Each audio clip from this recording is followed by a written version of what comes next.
بسم اللہ الرحمن الرحیم، السلام علیکم، welcome to BNS food court. امید کرتا ہوں آپ سب خیریت سے ہوں گے۔ اللہ آپ کو اپنی رحمتوں کے سائے میں رکھے۔ آج میں آپ کے لیے مزیدار سے آلو کتلی پکوڑا کی ریسیپی لے کر آیا ہوں، جسے آلو کے چپس پکوڑے بھی کہا جاتا ہے۔ اس ویڈیو میں یہ بھی بتایا جائے گا کہ بغیر سوڈا ڈالے پھولے پھولے پکوڑے کیسے بنیں گے۔ ویڈیو کو اینڈ تک ضرور دیکھیے گا، چینل کو سبسکرائب کر لیجئے۔ تو چلیے سٹارٹ کرتے ہیں۔ بسم اللہ الرحمن الرحیم۔ 3 عدد آلو کو دھو کے چھیل لیا تھا۔ آپ نے تقریباً اسی سائز کے آلو ہی لینے ہیں۔ اب ان کو ہم سلائسز میں کٹ کر لیں گے۔ آپ نے بہت پتلے یا بہت زیادہ موٹے نہیں کاٹنے، تھکنس آپ نے ایسی ہی رکھنی ہے۔ بہت پتلے آلو فرائی ہوتے وقت جل جائیں گے، موٹے آلو کچے رہ جائیں گے۔ سارے آلو کو اسی طرح سلائسز میں کٹ کر لیں گے۔ سارے آلو کی کٹنگ کر لینے کے بعد ان کو ٹھنڈے پانی میں ڈالیں گے۔ 5 سے 7 منٹ پانی میں ہی بھگو کے رکھیں گے، اس سے پکوڑے کرسپی بنیں گے۔ 5 سے 7 منٹ کے بعد سارا پانی گرا دیں گے۔ پھر پیپر ٹاول یا ٹیشو پیپر کی مدد سے ان کو ڈرائی کر لیں گے۔ ان کو اچھے سے فلی ڈرائی کرنا ہے، ایکسٹرا موئسچر بالکل نہیں ہونا چاہیے۔ اب ایک باؤل لیں گے اور اس میں ایڈ کریں گے 1.5 کپ بیسن، 4 ٹیبل سپون چاول کا آٹا۔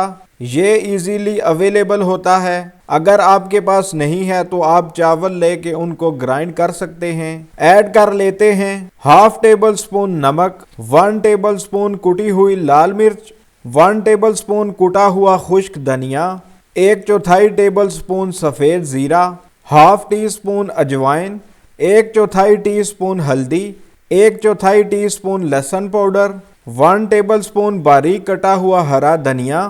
اب پہلے اس کو اچھے سے ڈرائی مکس کر لیں گے تاکہ مسالہ بھی اچھے سے مکس ہو جائے اور لمس بھی ختم ہو جائیں۔ اب تھوڑا تھوڑا پانی شامل کر کے بیٹر بنائیں گے۔ سب سے پہلے 1/2 کپ پانی ڈالیں گے اور پھر مکس کریں گے۔ اسی طرح تھوڑا تھوڑا پانی شامل کرتے جائیں گے اور مکس کرتے رہیں گے۔ بیٹر کو بہت زیادہ پتلا نہیں کرنا اور بہت تھک بھی نہیں رکھنا۔ پانی شامل کر کے مکس کرتے ہوئے آپ کو اندازہ ہو جائے گا کہ یہ کتنا تھک ہے۔ اگر پتلا زیادہ کر دیا ہے تو تھوڑا سا بیسن ایڈ کر سکتے ہیں۔ آپ نے کوشش کرنی ہے کہ اس بیٹر کی کنسسٹنسی ایسی ہونی چاہیے۔ یہ پرفیکٹ کنسسٹنسی ہے۔ آئل لیں گے اور آئل کو 60 to 70% گرم کر لیں گے۔ اب آلو کے سلائس کو اس طرح اچھے سے ڈپ کریں گے، پھر اس کو آئل میں ڈال دیں گے۔ اسی طرح آلو کا ایک سلائس لیں گے اور اس بیٹر میں اچھے سے ڈپ کریں گے، پھر فرائی ہونے کے لیے ڈال دیں گے۔ بہت زیادہ بیٹر آپ نے نہیں لگانا، اس سے موٹے پکوڑے بنیں گے۔ اس طرح یہ اچھے سے فرائی نہیں ہوں گے اور ان کے اندر بیسن کچا رہ جائے گا۔ اور فلیم بھی میڈیم ہی رکھنا ہے۔ ہائی فلیم پہ آپ کو لگے گا کہ یہ پک چکے ہیں، لیکن یہ اندر سے کچے ہوں گے اور کلر بھی ان کا ڈارک ہو جائے گا۔ ساتھ ساتھ سائڈز بھی چینج کرتے رہیں تاکہ ایک ہی جیسے ساری طرف سے فرائی ہوں، اور دوسرا فلیم کو لو بھی نہیں کرنا، اس سے پکوڑے پھولیں گے بھی نہیں اور ہارڈ بھی ہو جائیں گے۔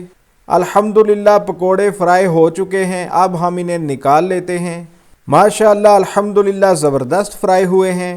اب اسی طرح باقی پکوڑے بھی ہم بنا لیں گے۔ پہلے آلو کے سلائسز کو بیسن میں ڈپ کرنا ہے اور پھر فرائی کرنے ہیں۔ ڈالنے سے پہلے تقریباً آئل 70% گرم ہونا چاہیے۔ فرائی میڈیم فلیم پر کرنے ہیں۔ پھر جب پیارا سا گولڈن براؤن کلر آئے تو ان کو نکال لیں گے۔ الحمدللہ ہمارے پکوڑے فرائی ہو چکے ہیں، اب ہم انہیں ڈش آؤٹ کر لیتے ہیں۔ ماشاءاللہ الحمدللہ بہت ہی زبردست فرائی ہوئے ہیں۔ اس ریسیپی کی سب سے اچھی بات یہ ہے کہ یہ بہت جلدی بن جاتی ہے اور ٹیسٹ میں بھی بہت زبردست ہوتی ہے۔ آپ بھی اس ریسیپی کو ضرور ٹرائی کریں اور ہمیں کمنٹس میں بتائیں کہ آپ کے پکوڑے کیسے بنے ہیں۔ چینل کو سبسکرائب کریں اور ویڈیوز کو لائک کریں اور ویڈیوز کو زیادہ سے زیادہ شیئر بھی کریں۔ آپ کے سبسکرائب کرنے سے ہماری حوصلہ افزائی ہوتی ہے اور ہم آپ کے لیے نئی سے نئی ریسیپی لے کر آتے ہیں۔ تو چلیے مزیدار سے پکوڑوں کو ٹرائی کر لیتے ہیں۔ بسم اللہ الرحمن الرحیم۔ سب سے پہلے میں اس کو توڑ کے دکھاتا ہوں۔ الحمدللہ اندر سے آلو بالکل پکا ہوا ہے۔ ماشاءاللہ دیکھیں ہم نے سوڈا بالکل بھی نہیں ڈالا، پھر بھی یہ کتنے پھولے ہوئے ہیں۔ بہت ہی مزیدار ہیں، اور اکثر ان پکوڑوں میں جو ایکسٹرا آئل ہوتا ہے وہ بالکل بھی نہیں ہے، اور ماشاءاللہ چاول کے آٹے کی وجہ سے اس میں کرنچینس بھی آ رہی ہے۔